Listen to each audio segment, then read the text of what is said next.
Bem-vindos ao Relator Sombrio. Hoje vamos analisar um caso que marcou profundamente a história da antropologia e da medicina moderna. Um caso real, registrado em filmagens, laudos clínicos, diários de pesquisadores e relatos diretos de uma comunidade que viveu isolada por séculos. Aqui o canibalismo não aparece como ato de violência ou sadismo, mas como ritual de despedida e respeito. E é justamente isso que torna a história tão difícil de processar. O canibalismo não era um desvio, era uma prática honrada. Estamos falando da tribo Fore, localizada em regiões montanhosas da Papua Nova Guiné. O acesso àquelas aldeias era limitado por florestas densas, ausência de estradas e falta total de contato com o mundo externo. A cultura Fore se formou sem interferência de religiões ocidentais, governo ou doutrina médica. Suas tradições eram completas em si mesmas, sem necessidade de explicação externa. Entre essas tradições estava a prática chamada endocanibalismo funerário. Quando alguém morria, o corpo não era enterrado, queimado ou abandonado. Ele era comido pela própria família. Isso incluía carne, órgãos e principalmente o cérebro. Não se tratava de ataque, violência ou desrespeito. O ato era entendido como cuidado final. A lógica era a seguinte: se o corpo fosse deixado para a terra, vermes o consumiriam. Se fosse queimado, se tornaria cinza. Mas se a família consumisse o corpo, aquilo que restava da pessoa continuaria vivendo dentro dos sobreviventes. O corpo não era descartado, era reintegrado ao grupo. E esse ponto é crucial. O cérebro era considerado a parte mais importante da pessoa, a sede da identidade, da memória, da relação com os ancestrais. Por isso, quem consumia o cérebro eram as mulheres e as crianças. Elas eram responsáveis pela continuidade espiritual da comunidade. Isso significa que durante muitas décadas, mães, avós e filhas prepararam, cozinharam e comeram cérebros humanos como parte do luto. Esse detalhe define tudo o que veio depois. A partir da década de 1930, começaram a surgir casos de uma doença misteriosa na região. A pessoa começava a perder equilíbrio, tropeçava, tinha dificuldade de ficar em pé. Com o tempo, perdia a coordenação, a fala ficava confusa, surgiam tremores contínuos. Em estágios avançados, a vítima praticamente não conseguia mais controlar o próprio corpo. A comunidade chamou a doença de Kuru, que significa tremer até cair. A morte acontecia de forma lenta e inevitável. O mais marcante era quem a doença atingia, quase sempre mulheres e crianças. A mesma parcela da comunidade que consumia o cérebro nos rituais funerários. Para os Fore, a explicação era espiritual. Acreditavam que a doença era causada por feitiçaria, alguém desejando mal ao grupo. Por isso, durante décadas, o canibalismo funerário continuou, porque abandonar o ritual significaria abandonar os mortos. Enquanto isso, famílias inteiras começaram a perder mães, irmãs e filhas. Não rapidamente, mas de forma lenta, progressiva, em uma sequência de mortes que se estendeu por gerações. Foi somente na década de 1950 que pesquisadores ocidentais chegaram à região e registraram o fenômeno de maneira sistemática. Entre eles estava o médico Carlton Gajdusek. Ele observou o padrão de transmissão, acompanhou autópsias e coletou amostras de tecidos. A conclusão foi direta. A doença era transmitida pela ingestão de tecido cerebral infectado. O cérebro das vítimas continha prions, proteínas mal formadas, capazes de causar degeneração neurológica fatal em quem os consumisse. Em outras palavras, o ritual de despedida estava matando quem participava dele. Isso explicava tudo. Por que mulheres eram mais afetadas? Por que crianças eram afetadas cedo? Por que homens adultos raramente adoeciam? Eles quase não comiam o cérebro. Quando essa relação foi comprovada, campanhas de saúde e contato gradual com o mundo externo levaram à redução do ritual. Mas devido ao longo tempo de incubação da doença, que pode chegar a 40 anos, mortes continuaram ocorrendo por décadas, mesmo após o fim da prática. O canibalismo funerário foi por fim abandonado.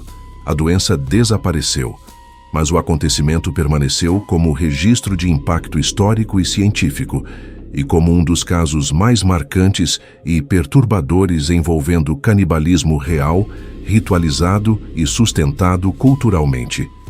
Este caso não envolve crimes, não envolve maldade, não envolve punição. Envolve uma cultura que acreditava estar fazendo o certo e pagou com a própria vida. Quando os primeiros pesquisadores chegaram às aldeias Fore, o quadro já estava se agravando há anos. Havia vilas inteiras em que quase não restavam mulheres adultas. Em muitas famílias, a mãe, a avó e as 2 filhas mais velhas já tinham morrido, sempre com os mesmos sintomas: tremores, perda de controle motor e deterioração progressiva. A situação chamava a atenção porque não havia sinais de infecção tradicional. Não havia febre, não havia inflamação, não havia ferimentos. A doença parecia surgir de dentro do sistema nervoso e se espalhar lentamente até desintegrá-lo completamente. Os pesquisadores começaram a mapear quem adoecia e quem não adoecia. Rapidamente perceberam o padrão. Apenas os membros da família que consumiam o cérebro do morto desenvolviam o quadro. E isso não era coincidência isolada. Era um padrão que se repetia em todas as aldeias, em todos os grupos, em todas as linhagens familiares. Para entender como o ritual acontecia de fato, antropólogos passaram a observar a prática diretamente. Quando alguém morria, o corpo era preparado pela família. A pele era removida com ferramentas simples. A carne era separada em tiras. Os ossos eram abertos para extrair medula. E o cérebro era retirado inteiro. A carne era cozida ou assada, dependendo do grupo, mas o cérebro geralmente era amassado, misturado a ervas locais e preparado como uma pasta. Essa pasta era distribuída entre as mulheres e crianças da família. Era um alimento sagrado. Era considerado o último vínculo físico com quem havia partido. Os homens normalmente comiam apenas músculos ou, às vezes, não participavam do ritual. Isso criou uma diferença epidemiológica nítida. A morte atingia mulheres e crianças de maneira desproporcional. Em algumas regiões Fore, chegou a faltar mulheres adultas suficientes para manter a transmissão cultural. Famílias ficaram sem quem cuidasse dos filhos. O impacto social foi tão grande quanto o físico. Quando os pesquisadores tentaram explicar a causa da doença à comunidade, encontraram resistência. Para os Fore, o canibalismo funerário não era uma escolha. Era parte da identidade. Nós cuidamos dos nossos mortos. Era essa a lógica. Enterrar era considerado abandono. Para alguém criado nessa cultura, deixar um corpo se decompor na terra soava tão brutal quanto, para nós, consumir carne humana. Ou seja, não existe compreensão do caso sem entender que o canibalismo era um ato de respeito. Quando médicos estrangeiros apresentaram a hipótese de que o cérebro carregava a doença, essa informação não era suficiente para mudar séculos de prática. A ideia de que amor poderia matar era incompreensível dentro da lógica local. Por isso, o fim do canibalismo ritual não aconteceu de forma brusca. Não houve proibição súbita. Não houve força externa impondo mudanças. O que houve foi observação, muito luto, muitas mortes, e pouco a pouco, a percepção interna de que algo não estava certo. Mesmo quando algumas aldeias deixaram de realizar o ritual, o curu continuou aparecendo. Isso porque, ao contrário de doenças bacterianas ou virais, os prions têm um período de incubação extremamente longo. Uma pessoa pode consumir o tecido infectado durante a infância e só apresentar sintomas na vida adulta. Isso significa que, mesmo após o fim da prática, novas vítimas continuavam surgindo.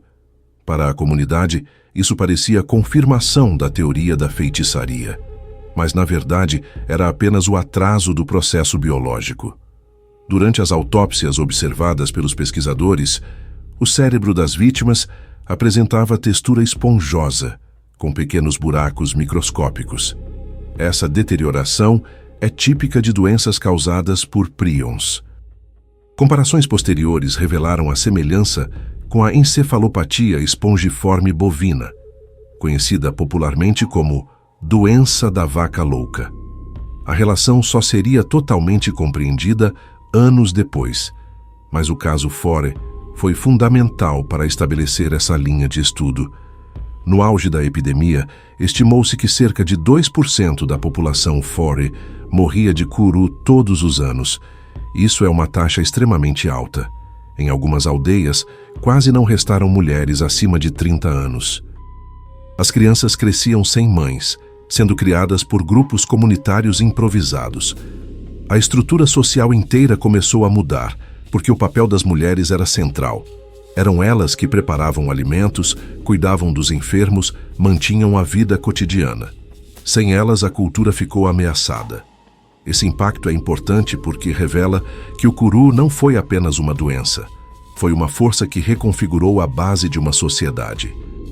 E isso aconteceu lentamente, sem guerra, sem invasão, sem intervenção violenta. Apenas pelo efeito contínuo de um ritual que, para eles, tinha significado positivo. Ao longo da década de 1960, conforme o contato com o exterior aumentou, o ritual foi sendo abandonado de forma gradual. Não por imposição, mas por uma combinação de observação interna e novas alternativas culturais. Algumas comunidades passaram a enterrar seus mortos, outras passaram a queimá-los. Outras simplesmente interromperam a distribuição do cérebro. A partir daí, os casos começaram a diminuir lentamente, mas o curu ainda continuaria aparecendo até o início dos anos 2000, porque pessoas que haviam comido cérebros infectados na infância continuaram adoecendo décadas depois. Hoje não há mais novos casos.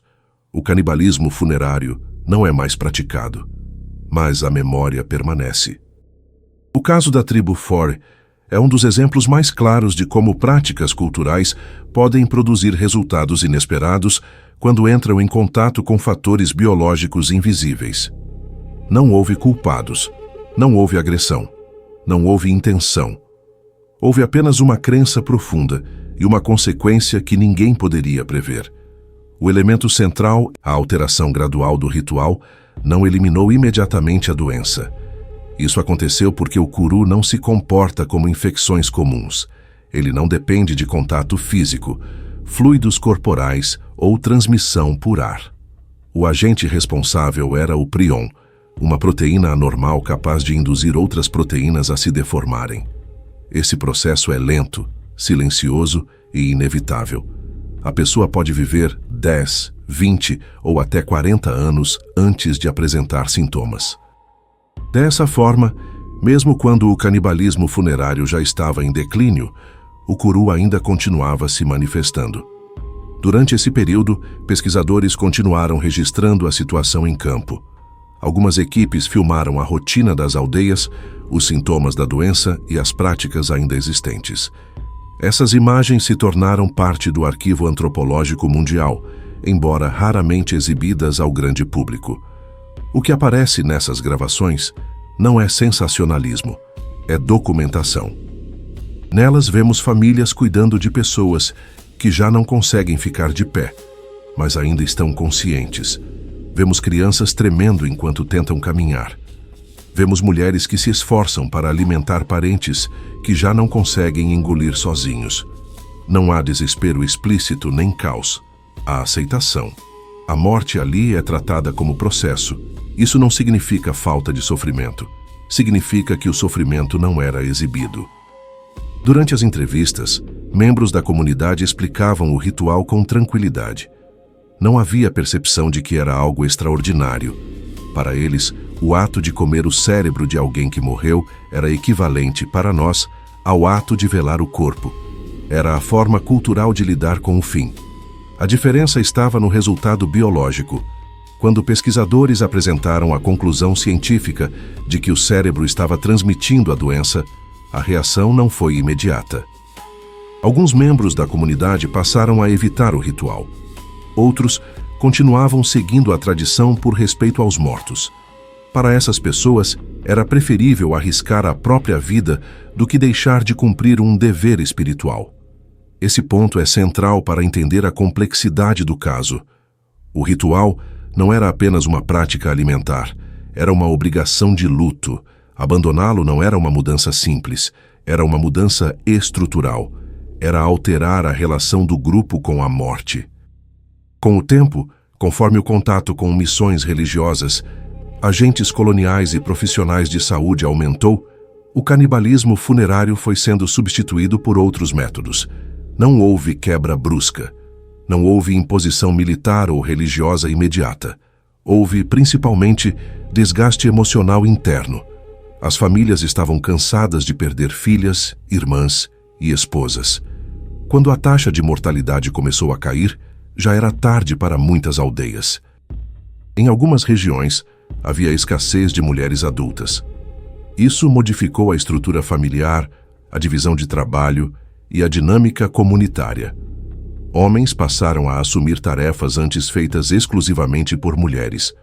Crianças passaram a ser criadas de maneira coletiva, com responsabilidades distribuídas entre parentes distantes e vizinhos. A sociedade Fore se reorganizou à força. Esse período também marcou a formação de um dos maiores registros científicos sobre comportamento humano em situação de mudança cultural extrema. Pesquisadores coletaram entrevistas, amostras de solo, restos de utensílios usados nos rituais e testemunhos detalhados sobre o cotidiano. Mas esse registro não capturou apenas ciência. Capturou a memória de um evento que modificou um povo inteiro. O Kuru foi desaparecendo lentamente ao longo dos anos. Nos anos 80, os casos já eram poucos. Nos anos 90, raros. Os últimos casos documentados ocorreram no início dos anos 2000, em pessoas que haviam participado de rituais funerários na infância, décadas antes. Hoje, a doença praticamente não existe mais, mas ela não desapareceu da memória cultural. Em muitas aldeias, ainda se fala sobre o período do Kuru, não como tabu, nem como vergonha, mas como parte da história do grupo. Para o mundo externo, o caso ficou marcado como a tribo que praticava canibalismo e morreu rindo. Esse termo aparece em muitos documentários sensacionalistas, mas a realidade é mais séria. As vítimas não riam porque estavam felizes. O riso era um sintoma neurológico involuntário, resultado da degeneração do cerebelo e de áreas responsáveis pelo controle muscular. O riso era um reflexo, não uma emoção. Essa diferença importa, porque define a forma como contamos a história. Aqui, não tratamos o caso como curiosidade cultural, nem como espetáculo de horror. Tratamos como acontecimento humano, real, documentado, que envolve tradição, perda e mudança. O ponto central é simples. O canibalismo ritual funerário era uma prática estruturada, consciente e simbólica. Ele carregava valor e significado, e foi isso que o tornou resistente mesmo diante das consequências fatais.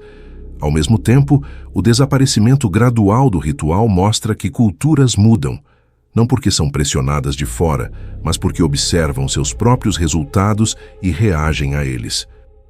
Esse é o trecho que conecta o passado com o presente. Os Fore não foram destruídos pelo Kuru. Eles se adaptaram, sobreviveram e carregam essa história como parte de quem são. Com o tempo, o Kuru deixou de ser apenas um fenômeno local e passou a ser objeto de estudo internacional. Relatórios médicos detalhados foram publicados. Registros em vídeo, fotografias e entrevistas se tornaram parte de arquivos antropológicos. A tribo Fore entrou definitivamente na história da ciência por ter revelado um mecanismo de transmissão até então desconhecido. Antes desse caso, o conceito de prion não existia como explicação. Ele foi construído a partir da observação direta do Kuru. A descoberta de que uma proteína deformada poderia causar uma cadeia de degeneração neurológica alterou a forma como doenças cerebrais eram compreendidas. Estudos sobre Alzheimer, Parkinson, Creutzfeldt-Jakob e encefalopatia espongiforme bovina receberam influência direta desse caso. Em termos científicos, a tragédia dos Fore abriu uma porta de conhecimento. Mas para a comunidade não era ciência, Eram pessoas reais morrendo lentamente ao longo de décadas. Quando documentaristas externos começaram a filmar a região, alguns focaram na doença. Outros focaram na prática do canibalismo, e uma parte significativa deles tratou o assunto de forma sensacionalista, transformando a história em produto de choque. Surgiu o rótulo simplificado: a tribo que comia seus mortos e morria rindo. Essa frase se espalhou, mas não representa a realidade. Ela ignora contexto, significado, história e consequência. Ela reduz a complexidade a um espetáculo. O canibalismo, naquele contexto, não era prática de violência, guerra ou dominação. Era ritual estruturado e controlado. Era parte da forma como aquela sociedade tratava a morte. Cada cultura desenvolve maneiras de lidar com o corpo após o fim da vida. Enterrar, queimar, embalsamar, sepultar no mar, todas são construções simbólicas. Para os Fore, consumir o corpo era a continuação do vínculo. Para nós pode parecer extremo, mas isso não muda o fato de que era uma prática coerente dentro da lógica cultural local. Esse ponto precisa ser repetido, porque ele explica por que o ritual persistiu mesmo diante da doença. Não era possível simplesmente interromper algo que fazia parte do significado de existir como comunidade. Crenças funerárias não são descartadas com argumentos. Elas se dissolvem lentamente, conforme o grupo encontra novas bases para sustentá-las. O afastamento do ritual só aconteceu quando a relação entre prática e morte se tornou clara para os próprios Fore. Isso não foi visão científica externa, foi constatação interna acumulada. As mulheres, principalmente, perceberam o impacto de continuar. Foram elas que, historicamente, sustentaram a prática. E foram elas que, em muitos casos, decidiram interrompê-la. Quando o ritual deixou de ocorrer, a transmissão terminou. Ainda assim, os últimos casos ocorreram décadas depois. Pessoas que participaram de rituais na infância desenvolveram a doença na vida adulta. O Kuru desapareceu lentamente, como uma sombra que se desfaz com o tempo, não como algo que se encerra bruscamente. Hoje a tribo Fore permanece viva. A cultura se transformou, mas não desapareceu. O idioma continua sendo falado. Os vilarejos continuam existindo. As relações comunitárias permanecem estruturadas. O passado não foi negado, foi incorporado. Entre eles, o Kuru não é tratado como vergonha, nem como segredo, nem como atração curiosa. É tratado como parte da história coletiva. Quando pesquisadores retornaram anos depois para rever a região, encontraram um povo que lembrava do ocorrido com objetividade. Eles falavam sobre o ritual sem constrangimento. Não havia arrependimento no sentido ocidental da palavra. Havia reconhecimento. A prática cumpriu uma função cultural durante séculos. E deixou de cumprir quando suas consequências se tornaram claras. Esse caso coloca diante de nós uma questão central. Como julgamos culturas diferentes da nossa? O que os Fore fizeram parece extremo para quem cresceu em uma sociedade onde o corpo é separado do vivo, onde o luto é silencioso e onde o cadáver é tratado com distância. Mas essa é apenas uma interpretação possível. A humanidade não é homogênea. Culturas não compartilham os mesmos significados. E quando avaliamos uma prática apenas a partir da nossa referência, distorcemos sua função real. O canibalismo Fore não foi exceção histórica. Endocanibalismo funerário já existiu em diversos povos em diferentes épocas, inclusive entre tribos da Amazônia, povos do Sudeste Asiático e civilizações antigas. A diferença é que, nos Fore, essa prática foi registrada em detalhes e associada a uma doença fatal, permitindo que fosse estudada em profundidade. Mas há outra perspectiva que não pode ser ignorada. A história do Kuru deixa claro que algo pode existir por séculos sem que suas consequências sejam conhecidas. Cultura e biologia podem interagir de formas que ninguém prevê. O ritual não era problemático, até que se descobriu a ligação com a doença. Antes disso, ele cumpria sua função social com eficácia. O caso Fore mostra que tradições não são estáticas. Elas mudam quando precisam mudar. Elas se ajustam quando a realidade se impõe. E isso não acontece pela força. Acontece pela observação, pela experiência